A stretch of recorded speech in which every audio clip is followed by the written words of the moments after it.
You know, as we begin to think about goals and dreams, given my circumstances, born in an abandoned building on a floor, being adopted, being labeled educable mentally retarded, failing twice in school, no college training, never worked for a major corporation, to believe that I had something of value. Have you ever thought about something you wanted to do and you talk yourself out of it? It's very important to realize that I found that most people fail in life not because they aim too high and miss.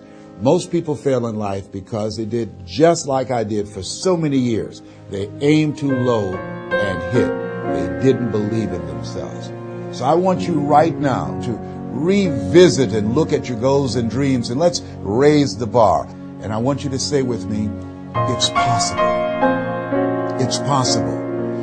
It's possible. I can do this. I can make this happen. No matter how bad it is or how bad it gets, I'm going to make it. It's possible.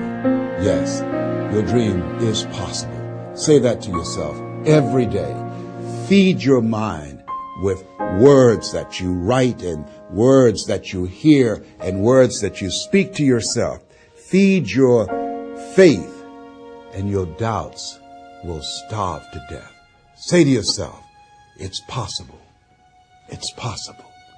It's possible. Even when you have no evidence to point to, say to yourself, it's possible. There's nothing as powerful as a made-up mind. It's a struggle sometimes to do that, especially when you have people around you telling you that it's not possible, that you can't do it.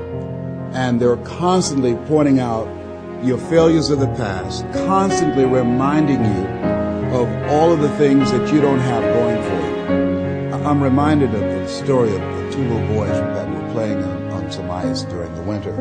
And as they got further out on this ice, one fell through the thin ice.